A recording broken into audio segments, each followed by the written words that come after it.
बहू जैसा प्यार। संगीता। मैं तुम्हें यह नहीं कहूँगी कि मैं तुम्हें बहू नहीं बेटी मानूंगी। बेटी बेटी होती है और बहू बहू होती है। मैं तुम्हें बेटी जैसा प्यार नहीं दूंगी, मैं तुम्हें बहू जैसा प्यार ही दूंगी। रह रहकर होने वाली सास के ये शब्द मेरे दिमाग में हथौड़े की तरह वार कर रहे थे। आज मुझे देखने प्रमोद के साथ उसके मम्मी पापा और दीदी जीजा जी आए थे। प्रमोद और मैं दोनों ही इंजीनियर हैं। प्रमोद की जॉब मुंबई में थी और मेरी बेंगलोर में। प्रमोद मेरी बुआ जी से दूर के रिश्ते में कोई लगते हैं। बुआ जी फूफा जी प्रमोद की और उनके परिवार की तारीफ करते करते थक नहीं रहे थे। प्रमोद के मम्मी की तो बुआ जी इतनी तारीफ कर रही थी जैसे कि वो खुद इंजीनियर है। पति और बेटा दोनों इंजीनियर है तो जाहिर है कि पैसों की कोई कमी नहीं है, लेकिन घमंड नाम का कोई चीज़ उसमें नहीं है। लड़ाई झगड़ा करना तो उन्हें आता ही नहीं है। उल्टा उनकी हमेशा यही कोशिश रहती है कि उनकी वजह से किसी का दिल न दुखे। खुद इंजीनियर होने के बावजूद और इतना पैसा होने के बावजूद खाना वो स्वयं बनाती है। सिर्फ सब्जी आदि काटने के लिए काम वाली की सहायता ले लेती है। उनका मानना है कि खाना हमें स्वयं ही बनाना चाहिए ताकि घर के सभी सदस्यों को शुद्ध और सात्विक भोजन मिले। इतनी तारीफ सुनकर मुझे मन ही मन लग रहा था कि यदि यह संबंध हो जाता है तो मैं अपने आप को बहुत खुश नसीब समझूंगी, क्योंकि कहा जाता है ना, पति पत्नी के गुण नहीं मिले तो चलता है, लेकिन सास के गुण मिलना चाहिए, तभी वैवाहिक जीवन सुखी रहता है। यही सोचकर मैं मन ही मन खुश हो रही थी कि मुझे बहुत ही अच्छी सास मिली है। लेकिन आज जब उन्होंने बहू जैसा प्यार देने की बात कही तो वो बात किसी के समझ में नहीं आ रही थी। आज तक सभी ने यही सुना था कि हर सास ऐसा ही कहती है, तुम मेरी बहू नहीं बेटी हो, मैं तुम्हें बेटी जैसा प्यार ही दूंगी। लेकिन यहाँ तो उल्टा ही हो रहा है, बहू जैसा प्यार। घर में सभी को आशंका हो रही थी कि कहीं शादी के बाद फिल्मों वाली ललिता पवार टाइप की सास न बन जाए। यदि ऐसा हुआ तो मेरा क्या होगा। लेकिन सिर्फ एक ही बात को नज़रअंदाज किया जाए तो बाकी सभी बातें अच्छी होने से घर के सभी सदस्यों को लग रहा था कि ये रिश्ता हो जाना चाहिए। और आखिरकार शादी हो गई। मेरी शादी तो हो गई, लेकिन दिमाग में हर वक्त मम्मी जी के शब्द तुम्हें बहू जैसा प्यार दूंगी गूंजते रहते थे। इसलिए मैं मन ही मन डरी हुई थी। मैं प्रमोद से इस बारे से बात नहीं कर सकती थी, क्योंकि मुझे डर लग रहा था कि कहीं प्रमोद यह समझ न बैठे कि शादी होते ही मैंने मम्मी जी के खिलाफ उनके कान भरना शुरू कर दिया। इसलिए मैंने मन ही मन फैसला लिया था कि मैं अपना हर काम इतना परफेक्ट से करूंगी कि मम्मी जी को यह शिकायत का मौका नहीं मिलेगा। जब शिकायत का मौका नहीं मिलेगा तो वे ललिता पवार जैसी बन नहीं पाएगी। इस बात का मेरे ऊपर इतना असर हुआ कि मैं हर वक्त डरी डरी सी रहने लगी।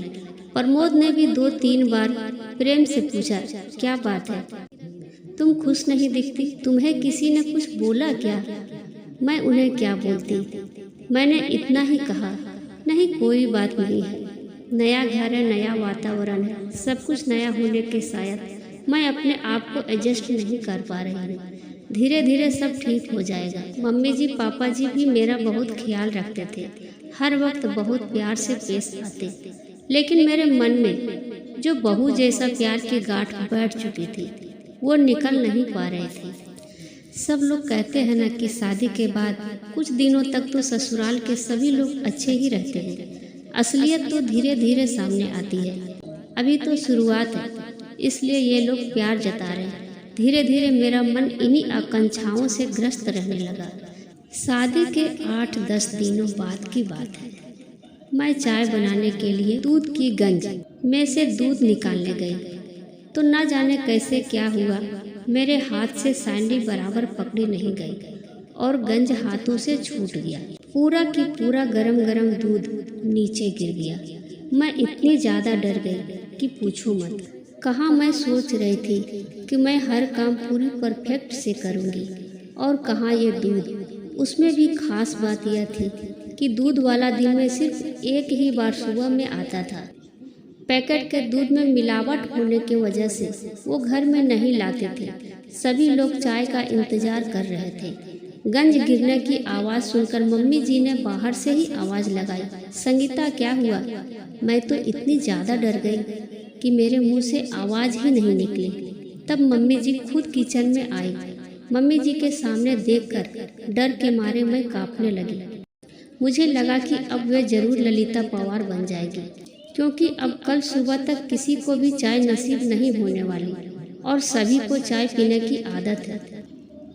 मम्मी जी ने गिरे हुए दूध की तरफ और मेरे तरफ देखा तो मैं बम फटने का इंतजार करने लगी। बस अब फटा बम। लेकिन ये क्या बम? बम तो फुसका निकला। मम्मी जी मेरे पास आए और बोले, कोई बात नहीं है संगीता, तुम इतनी डर क्यों रही हो? तुमने कोई जानबूझकर थोड़ी ना गिराया है दूध, हो जाता है कभी कभी, कोई बात नहीं है, तुम रिलैक्स हो जाओ। लेकिन मम्मी जी अब चाय कौन से दूध से बनेगी? दूध वाला तो कल आएगा, मैं अभी पैकेट का दूध बुला लेती हूँ। लेकिन आप ही ने कहा था कि अपने यहाँ पैकेट का दूध नहीं लाते। लाते तो नहीं है, लेकिन सभी को चाय एक तरह का नशा हो गया है, तो चाय के बिना तो नहीं रहेंगे, इसलिए इमरजेंसी में एक आध बार चलता है पैकेट का दूध। हम लोग ऑफिस में चाय पीते हैं ना, वहाँ कौन से दूध का उपयोग किया जाता है क्या हमें पता चलता है? ऑफिस में हमारे मजबूरी है, लेकिन घर में जहाँ तक संभव है शरीर के दृष्टिकोण से जो अच्छा रहता है वो करना चाहिए, इसलिए अपना पैकेट का दूध नहीं लेते। लेकिन एक आध बार में कुछ नहीं होता, रोज रोज थोड़ी ना दूध गिर जाएगा। अब तुम रिलैक्स हो जाओ। मैं मन में सोचा कि फिजूल में ही डरी थी। मम्मी जी तो कितने अच्छे हैं, लेकिन दूसरे ही पल सहेली की बात याद आ गई कि ये सब चोचले शादी की शुरुआत में ही होते हैं, आगे आगे देखना होता है क्या। यह बात याद आते ही फिर मेरे मन में वही डर समा गया। एक दो बार और इसी तरह छोटी छोटी गलतियां हुई, लेकिन तब तक मम्मी जी ने मुझे प्यार से ही समझाया। 4-5 महीने के बाद की बात है। सभी को पालक पनीर की सब्जी बहुत पसंद थी। आज रविवार की सभी की छुट्टी होने पर पालक पनीर की सब्जी बनाने का तय हुआ। सब लोग खाना खाने बैठे तो जैसे ही उन्होंने पहला कोर मुंह में लिया तो बहुत बुरा मुंह बनाया और एक घूंट पानी पीकर बोले कि आज सब्जी में नमक डाला है कि नमक में सब्जी डाली है? आज डबल नमक है सब्जी में। मुझे काटो तो खून नहीं है भगवान। अब जरूर मम्मी जी अपना बहू वाला प्यार दिखाएंगे। कहेंगे कि तेरी मम्मी ने यही सिखाया है क्या? पढ़ लिख कर नौकरी कर रही है, इसका ये मतलब नहीं कि तुम्हें सब्जी बनाना नहीं आना चाहिए। तुम्हारी माँ ने तो यह कहा था कि मेरी बेटी को सब आता है, फिर ये क्या है? मैं ये सब सोच रही थी। इतने में मम्मी जी ने मुझे जोर से झंझोरा, संगीता संगीता क्या हुआ? तुम काँप क्यों रही हो? रो क्यों रही हो? कुछ नहीं, वो सब्जी। मम्मी जी सॉरी, न मालूम आज मैंने कैसे नमक डबल हो गया। अब सब लोग खाना कैसे खाएंगे? फूलगोभी की सब्जी, दाल चटनी और अचार है ना, खा लेंगे, तू घबरा मत। लेकिन आगे से सब्जी बनाते वक्त थोड़ा ख्याल दिया कर। दोपहर में जब मैं और मम्मी जी अकेले थे तब वो बोली, शादी हुई है तभी से मैं देख रही हूँ कि तुम फ्री नहीं लग रही हो। ऐसा लगता है कि तुम कहीं खोई खोई सी डरी डरी सी लगती हो। क्या बात है? यदि तुम मुझे नहीं बताओगी तो हर समस्या का निदान कैसे कर पाएंगे? यहाँ तुम्हारी मम्मी नहीं है, लेकिन मैं तो हूँ ना। तुम मुझसे अपने मन की बात कर सकती हो। उनके इतने प्रेम से बोलने पर अपने आप को रोक नहीं पाई और रोने लगी। उन्होंने मुझे अपने बाहों में भर लिया। अब बता क्या बात है? मम्मी जी, जब आप मुझे देखने आई थी तो आपने कहा था ना कि आप मुझे बेटी जैसा नहीं बहू जैसा प्यार करेंगे। हाँ कहा था, तो बहू जैसा भी कोई प्यार होता है क्या? बहू की छोटी से गलती पर भी उसे इतना प्रताड़ित किया जाता है कि मानो उससे बहुत बड़ा गुनाह हो गया हो। इसलिए मुझे लगा कि मेरी छोटी सी छोटी गलती पर भी महाभारत रचेगी, इनको मेरे खिलाफ भड़काएगी। इसी सोच के चलते मैं हर वक्त डरती रहती हूँ कि मुझसे कोई गलती ना हो जाए। मुझ पर नाराज होने का आपको कोई मौका नहीं मिलना चाहिए। सच बताऊं तो आज तक मुझसे जो भी गलतियां हुई वो इसी घबराहट के चलते हुई। लेकिन मेरी एक बात समझ नहीं आई, बहू जैसा प्यार करूंगी ऐसा कहने पर भी आपने आज तक सासूपना नहीं दिखाया और मुझे डांटा भी नहीं। फिर आपने ऐसा क्यों कहा कि आप बहू जैसा प्यार करेगी? अरे पगली, मुझे नहीं पता था कि तू मेरी सीधी सी बात को इतना दिल पर लगा लेगी। एक बात बता, क्या कभी तूने किसी माँ को अपने बेटे से यह कहते सुना कि वो उसे बहू जैसा प्यार करेगी? नहीं ना। जब हम बेटी को बहू जैसा प्यार नहीं करते तो बहू को बेटी जैसा प्यार क्यों करते हैं? इसका तो यही मतलब हुआ ना कि हम बेटी को ज़्यादा महत्व देते हैं, बेटी को ज़्यादा प्यार करते हैं, इसलिए बहू से कहते हैं कि तुझे बेटी बनाएंगे, तुझे बेटी जैसा प्यार देंगे। हम लोग बेटे को ज़्यादा महत्व देते हैं, इसलिए बेटे को बेटे जैसा ही प्यार देते हैं। कभी भी बेटे को यह नहीं कहते कि तुझे बेटी जैसा प्यार देंगे।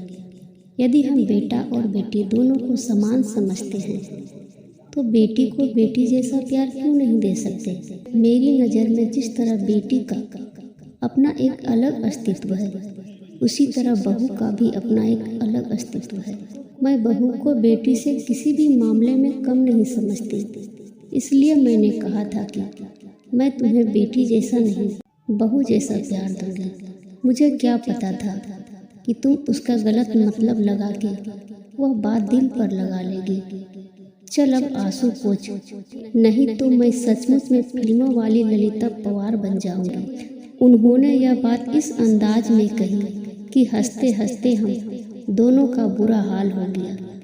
आज मुझे पता चला कि बहू वाला भी प्यार होता है। दोस्तों, बेटा बेटी और बहू सबका अपना अपना अस्तित्व होता है। जब बेटा को बेटा जैसा प्यार कर सकते हैं, बेटी को बेटी जैसा प्यार कर सकते हैं, तो बहू को बहू जैसा प्यार क्यों नहीं कर सकते हैं? दोस्तों, ये कहानी अच्छी लगी हो तो हमारे वीडियो को लाइक करें और चैनल को सब्सक्राइब करना ना भूलें। फिर मिलते हैं एक नई कहानी के साथ। धन्यवाद।